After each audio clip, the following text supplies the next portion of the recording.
روحانی زندگی پر اثر انداز ہو کر اسے تباہ و برباد کر رہا ہے، جس سے معاشرہ نقص، انتشار، بد چلنی، بے ایمانی، اخلاقی پستی، دہشت گردی، رشوت خوری اور خیانت جیسی برائیوں میں پھنس کر دم توڑ رہا ہے، جبکہ کرپشن کی وجہ سے حقدار اپنے حق سے، وارث اپنی وراثت سے، مالک اپنی ملکیت سے، عزت دار اپنی عزت سے، والدین اپنی اولاد سے اور اولاد اپنے ماں باپ سے محروم ہوتے جا رہے ہیں۔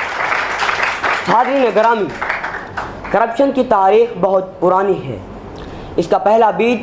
قابیل نے بویا،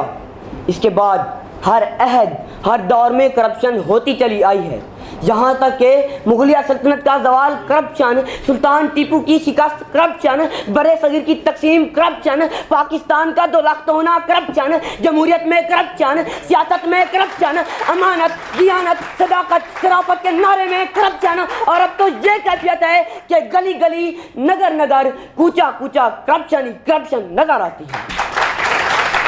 حضرت وقار، کوئی تو ایسی جگہ دکھائیں جہاں کرپشن نہ ہو رہی ہو۔ ہم ایک ایسے معاشرے میں زندہ ہیں جہاں کھیل کے میدان بکتے ہیں، اکھاڑوں میں پہلوان بکتے ہیں، گواہ بکتا ہے، وکیل بکتے ہیں، ادارے بکتے ہیں، رہنما بکتا ہے، جہاں قلم بکتا ہے، ضمیر بکتے ہیں، ووٹ بکتا ہے، قوم کے بیٹوں کا خون بکتا ہے، اور جہاں گنے کے پرمٹ تک بکتے ہیں۔ حاضرین گرامی، ہم کیوں کر زوال پذیر نہ ہوں؟ جب ملک کا پیسہ دوسرے ممالک کے بینکوں کی زینت بنے، جب قومی خزانہ وزراء کے گھروں سے نکلے، جب دشمن سے پیسے لے کر ان کے جاسوسوں کو پناہ دی جائے، جب ملک کے پیسے سے بیرون ملک محل خریدے جائیں، جب جیل میں جانا سیاست کی صنعت بن جائے، جب ملک کے حکمران دوسرے ممالک کے سامنے کچکول تھامے قوم کی عزت و آبرو کا سودا کریں، جب تھر پارکر میں بھوک و پیاس سے مرتے ہوئے لوگوں کو اکیلے چھوڑ دیا جائے، تو پھر ہمیں ذلت و زوال سے کوئی بچا نہیں سکتا۔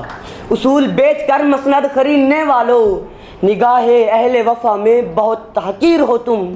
وطن کا پاس تمہیں نہ ہو سکے گا کبھی، کہ اپنی حرص کے بندے ہو، بے ضمیر ہو تم۔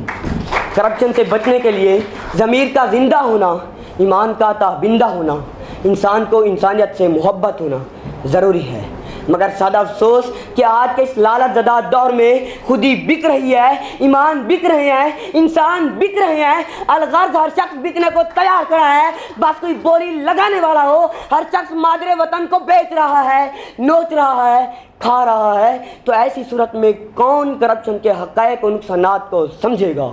بقول اقبال، زبان سے کہہ دیا لا الہ تو کیا حاصل،